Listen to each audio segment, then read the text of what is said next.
Doctor ইউনূসের একের পর এক পদক্ষেপে ক্রমাগত দিশেহারা হয়ে পড়ছে মোদি। বাংলাদেশের ওপর ছড়ি ঘোরানোর প্রচেষ্টার বিপরীতে এক একটা মাস্টার স্ট্রোক নোবেলজয়ী, আর তাতেই যেন কুপোকাত দিল্লি। দীর্ঘদিনের নতজানু থেকে ঘুরে দাঁড়িয়ে এখন ভারতের চোখে চোখ রাখছে বাংলাদেশ। তারই যেন জ্বলন্ত উদাহরণ মুহুরী নদীতে বাংলাদেশের বাঁধ নির্মাণ।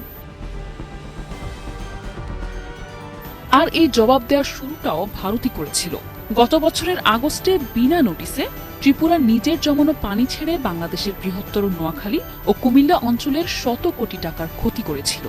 আকস্মিক বন্যায় ভাসিয়েছিল লাখ লাখ মানুষকে। অথচ এখন বাংলাদেশ নিজের সুরক্ষার অধিকার প্রয়োগ যেই না মুহুরী নদীর বেসিনে দিতে যাচ্ছে, তাতেই কর্তৃত্ববাদী মোদি ও তার একান্ত অনুগত ত্রিপুরা সরকার বৃথা আস্ফালনে আকাশ বাতাস কাঁপাচ্ছে। এ যেন বিচার মানি তালগাছাওয়ার। এদিকে ভারত চাইলেই নদীতে বাঁধ দিয়ে বাংলাদেশকে ভাসাতে পারবে, আর বাংলাদেশ লক্ষ্মী মেয়েটির মতো কিছুই বলতে পারবে না। কিন্তু সেদিন ভুলিয়েছে। এখন বাংলাদেশ নিজের অধিকারের কথা বলতে পারে। শেখ হাসিনার পতনের পর দক্ষিণ এশিয়ায় যে কূটনৈতিক আবহ বদলেছে তা আর ঢেকে রাখার উপায় নেই। বিশেষত প্রতিবেশী বাংলাদেশে অন্তর্বর্তী সরকার দায়িত্ব নেয়ার পর থেকেই নয়াদিল্লির কপালে যেন অদৃশ্য ভাঁজ পড়েছে। নতুন সরকার আত্মনির্ভরশীল নীতিতে আগাতে চাইলে প্রতিবেশী ভারত যেন সেটাকে নিয়েছে তার ব্যক্তিগত অপমান হিসেবে। তা না হলে মুহুরী নদীর তীরে বাংলাদেশ বাঁধ নির্মাণ করলেই ত্রিপুরা সরকারের এত অস্থিরতা কেন? জল এখনো আসেনি, বন্যাও হয়নি, অথচ ত্রিপুরা প্রশাসনের মনে জলজটের মতো ভয়ে থই থই করছে, যেন বাংলাদেশ বাঁধ নয়, বুঝি রাজনৈতিক প্রতিশোধের প্রাচীর গড়ে তুলছে। বাংলাদেশকে বলা হয় নদীমাতৃক দেশ। এমন প্রাণবন্ত নদীর দেশ পৃথিবীতে খুব বেশি নেই। অথচ প্রকৃতির এমন আশীর্বাদকে বাংলাদেশের প্রতিবেশী ভারত গলা চেপে ধরে একের পর এক বাঁধ বসিয়েছে আন্তঃসীমান্ত নদীগুলোর উপর। এক একটি বাঁধ যেন এক একটি অভিশাপ এই অঞ্চলের মানুষের জন্য। তার উপর ভারতের দাদাগিরি তো আছেই। এদিকে মুহুরী নদীর তীরে বাংলাদেশ বড় সড় একটি বাঁধ নির্মাণ করছে শুনেই দক্ষিণ ত্রিপুরায় যেন মৌসুমী আতঙ্কের আগমন ঘটেছে।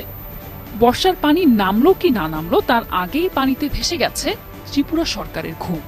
তাই তো তড়িঘড়ি করে পাঠানো হয়েছে উচ্চ পর্যায়ের পর্যবেক্ষণ মিশন। ত্রিপুরার আশঙ্কা এই বুঝি বাঁধের পানিতে বিলোনিয়া ডুবে যাচ্ছে। এদিকে ভারতের গণমাধ্যম এনডিটিভি জানিয়েছে, এই প্রকল্প ঘিরে ভারতীয় সীমান্তের জনপদে ছড়িয়ে পড়েছে গভীর উদ্বেগ, যেন বাংলাদেশ বাঁধ বানাচ্ছে না, বরং সুনামি ছাড়ছে সীমান্তে।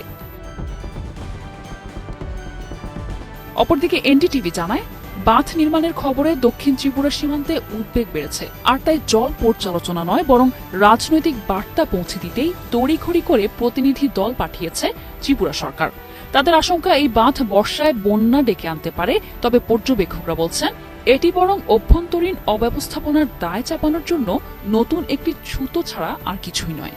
প্রতিনিধি দলের নেতৃত্বে থাকা ত্রিপুরা পাবলিক ওয়ার্কার্স বিভাগের সচিব কিরণ গিত্তে জানিয়েছেন, ভারতও পাল্টা প্রতিরক্ষা ব্যবস্থা নিচ্ছে। অনেক বিশ্লেষক মনে করছেন, শেখ হাসিনার শাসনামলে ভারত যেভাবে অন্ধ সমর্থন পেয়েছে, এখন সেই প্রতাপের দিন শেষ হওয়ায় প্রতিবেশী বাংলাদেশ স্বাধীন সিদ্ধান্ত নিতেই ভারত অতিমাত্রায় প্রতিক্রিয়াশীল হয়ে উঠেছে। বাংলা প্রবাদে যাকে বলে তেলে বেগুনে জ্বলে ওঠা।